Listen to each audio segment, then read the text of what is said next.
Hello friend, welcome to my channel. आप सभी का स्वागत है मेरे ई कॉमर्स चैनल में। आज एक नया दिन, आज एक नया कमेंट। तो चलिए वीडियो को शुरू करते हैं। वीडियो को शुरू करने से पहले मैं आप सभी को बताना चाहता हूं कि मैं आप सभी का क्वेश्चन जो भी कमेंट में आते हैं, मैं पर्सनली उसको रीड करता हूं। उसके ऊपर जो भी मुझे ऐसा लगता है कि जो भी वीडियो को बनाना चाहिए, उसके ऊपर मैं वीडियो बनाता हूँ। और जो चीज़ें मुझे लगता है कि कमेंट में ही मुझे रिप्लाई दे देना चाहिए, तो मैं तुरंत ही उस वीडियो पे रिएक्ट कर देता हूँ या फिर कमेंट कर देता हूँ कि इस टाइप से करो, या फिर जो भी मुझे ऐसा लगता है कि इसका क्वेश्चन का आंसर ये होना चाहिए, तो मैं तुरंत रिप्लाई देता हूँ। बट आज कुछ ऐसा क्वेश्चन है, दो क्वेश्चन ऐसा है कि जिसे मुझे पर्टिकुलर वीडियो के थ्रू ही बताना होगा। तो प्लीज़ वीडियो को एंड तक ज़रूर देखना। आपके लिए, या फिर कोई न्यू फ्लिपकार्ट सेलर है, या फिर फ्लिपकार्ट में सेलर बनना चाहते हैं, तो उनके लिए काफ़ी ज़रूरी है। तो प्लीज़ वीडियो में बने रहना और एंड तक ज़रूर देखना। पहला क्वेश्चन ये आया है कि भैया भैया अभी मैंने फ्लिपकार्ट पर कल लिस्टिंग करी और मुझे रात को ऑर्डर आया। अभी मुझे एक दो ही ऑर्डर आए हैं, तो क्या मैं न्यू सेलर को फ्लिपकार्ट में मैनिफेस्ट यूज़ करना ज़रूरी है? मैं सबसे पहले ये बता देना चाहता हूँ कि मैं फ्लिपकार्ट में जो भी सेलर डील करते हैं, नए हो, पुराने हो, या फिर किसी अदर प्लेटफॉर्म पे भी आप काम कर रहे हो, एज अ फ्लिपकार्ट नहीं, किसी अदर प्लेटफॉर्म पर भी अगर काम कर रहे हो आप, तो आपको मैनिफेस्ट रखना ज़रूरी है। इससे आपको ही बेनिफिट होगा, फ्लिपकार्ट को नहीं होने वाला कुछ बेनिफिट। आप रखो या ना रखो, फ्लिपकार्ट को कोई लेना देना नहीं मैनिफिट से जो भी बेनिफिट होगा वो सिर्फ और सिर्फ सेलर को होगा। ना ही इससे कस्टमर को बेनिफिट मिलने वाला है, ना इसे फ्लिपकार्ट को मिलने वाला है। अब आप बोलोगे कि बेनिफिट से क्या बेनिफिट से ये बेनिफिट है सेलर को कि अगर सपोर्ट डेट आप न्यू सेलर हो, एक दो पार्सल शिप कर रहे हो, सपोर्ट डेट मान लेते हैं आप न्यू सेलर हो, आपने 5 ऑर्डर आपके आते हैं डेली के, 5 हो या फिर 2 हो या फिर 3 हो, सपोर्ट डेट मैं एक राउंड फिगर लेता हूँ, 5 ऑर्डर आते हैं आपके, न्यू सेलर हो आप, तो 5 ऑर्डर आते हैं, तो आप 5 ऑर्डर तो क्रिएट कर दिया। अगले दिन का वेट करते हैं आप कि कुरियर बॉय आपके वहाँ आएगा और लेके जाएगा, और आप साइन मैनिफेस्ट कॉपी नहीं निकालते हैं फ्लिपकार्ट से।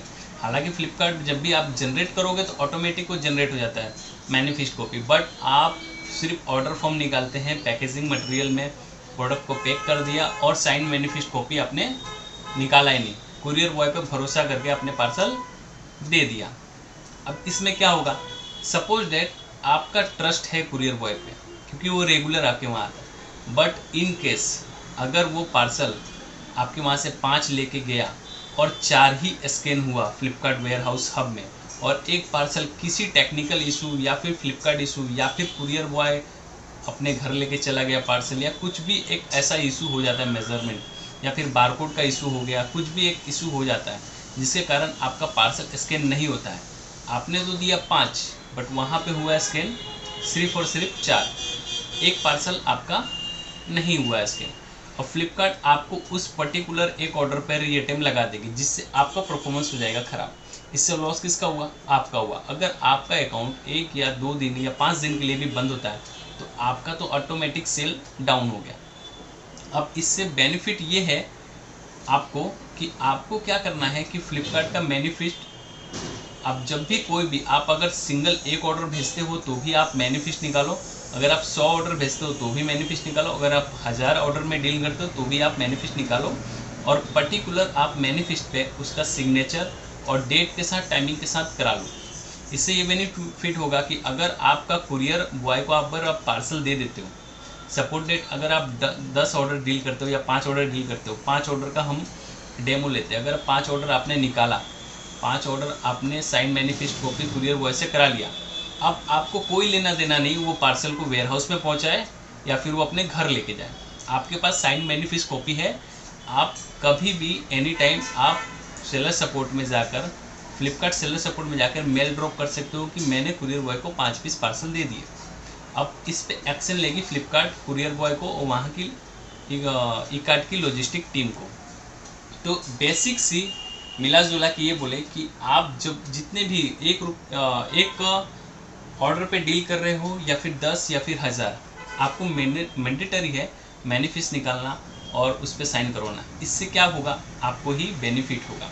फिर एक दूसरा क्वेश्चन निकल के सामने आया है सेलर का कि sir I am seller on Flipkart Amazon but my product is not getting visibility on Amazon और फ्लिपकार्ट। अब इनका ये क्वेश्चन है कि ये फ्लिपकार्ट पर भी डील करते हैं और ये अमेजोन पे भी डील करते हैं, ये दोनों प्लेटफॉर्म पर डील करते हैं, बट इनके प्रोडक्ट पे विजिबिलिटी नहीं आती। Visibility in the sense customer की विजिबिलिटी नहीं आती, कस्टमर इनके प्रोडक्ट को सर्च नहीं करते, या फिर फ्लिपकार्ट अमेजोन इनके प्रोडक्ट को फर्स्ट पेज या फिर टॉप 10 के पेजेस में इनके प्रोडक्ट को विजिबिलिटी नहीं कराती है। तो सबसे पहले हम जान लेते हैं कि दोनों प्लेटफॉर्म की अलग अलग विजिबिलिटी के कारण होते हैं, रीज़न होते हैं, एल्गोरिदम होते हैं।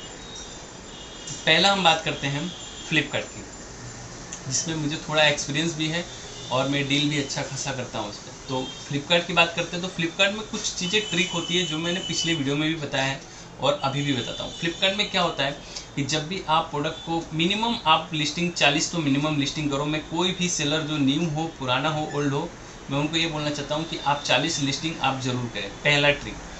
दूसरा ये ट्रिक है कि जब भी आप अपनी पैनल को, ये नहीं कि ऑर्डर आ गया तो हम पैनल को खोलते ही नहीं, पैनल को चेक ही नहीं करें। आप दिन में कम से कम एटलीस्ट 2 बार आपके पैनल को लॉगिन करो, उसमें स्टॉक अपडेट करो, कुछ भी स्टॉक अपडेट करो। जैसे आप 10 डाले हो तो 9 करो, 8 करो, 5 करो, स्टॉक अपडेट करो। तीसरा ये ट्रिक है कि जब भी आप फ्लिपकार्ट में लिस्टिंग करते हैं तो आप जो भी लिस्टिंग करते हैं उसके वेरिएंट बनाएं। लाइक अगर आपके पास किसी भी प्रोडक्ट की 4-5 कलर है तो उस कलर के 7 वेरिएंट में डालें, ताकि किसी भी कस्टमर को अगर आपका एक प्रोडक्ट पसंद आता है तो उसी वेरिएंट में आपके 6 कलर भी देखेगा, और 6 कलर देखेगा तो ऑटोमेटिक आपकी प्रोडक्ट पे विजिबिलिटी बढ़ जाएगी। ये तो तीसरा हो गया। उसके बाद आता है चौथा ट्रिक। चौथा ट्रिक ये है कि जब भी कोई पार्टिसिपेट हो, लाइक आप जब भी फ्लिपकार्ट में खोलोगे तो आपको एक प्रमोशन का टैब दिखता है, फ्लिपकार्ट प्रमोशन। आप कोई भी एक छोटा सा प्रमोशन में पार्टिसिपेट हो जाओ जो आपको आपकी प्रोडक्ट की कैटेगरी के हिसाब से लगता है, उसमें आप जाओ और पार्टिसिपेट हो जाओ। तो अगर आप 1 रुपये वाली डील में करना है तो उसमें हो जाओ, डील ऑफ द डे करना है उसमें हो जाओ, 5% ऑफ में करना है उसमें हो जाओ। एटलीस्ट जो आपके बजट में बैठे, जो आपका प्रॉफिट और मार्जिन कम ना करे प्रमोशन, उस प्रमोशन में आपको वन टाइम आपको पार्टिसिपेट रहना है। इससे कारण क्या होता है कि प्रोडक्ट पार्टिसिपेट हो जाओगे तो वो एक कैटेगरी डील चलती है फ्लिपकार्ट में, तो आपकी प्रोडक्ट उसमें ऑटोमेटिक दिखेगी। रहा सवाल अगर आप अमेज़ोन पे डील करते हो तो अमेज़ोन में क्या होता है कि अमेज़ोन में इतनी बड़ी ट्रिक तो चलती नहीं, बट उसमें रैंकिंग चलती है। अगर आप किसी भी प्रोडक्ट को डिस्काउंट देते हो या फिर आप किसी भी आपकी प्रोडक्ट को एडवर्टाइजमेंट कराते हो, लाइक पर डे 50 रुपये या 100 रुपये की मार्जिन रख के, तो आपको कम से कम इसको 7 डेज चलाना चाहिए। जिससे क्या होता है कि आपकी वन प्रोडक्ट बेचेगी। जैसे फ्लिपकार्ट में होता है कि आप अपना कीवर्ड अपडेट करो या फिर आपकी प्रमोशन में और उसमें ऑटो प्रमोशन आता है, उसमें पैसा कटता नहीं है। बट इसमें जो अमेज़ोन में जो प्रमोशन आता है वो पेड प्रमोशन आता है।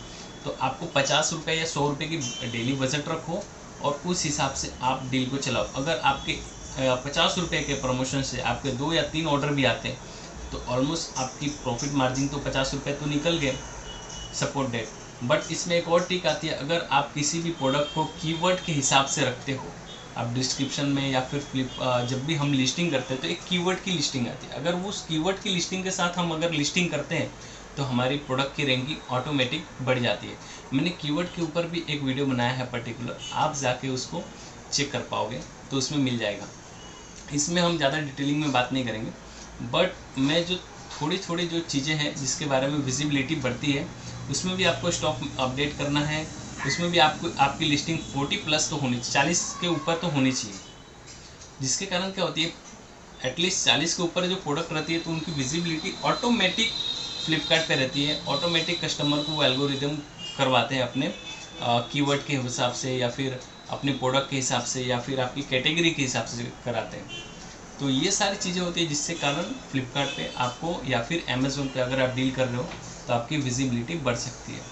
उम्मीद है आपको ये वीडियो पसंद आई होगी। अगर वीडियो में कोई भी आपको डाउट है, कुछ भी क्वेरी है, आप मुझे वीडियो में कमेंट करके पूछ सकते हैं। वीडियो देखने के लिए धन्यवाद। जय हिंद, वंदे मातरम।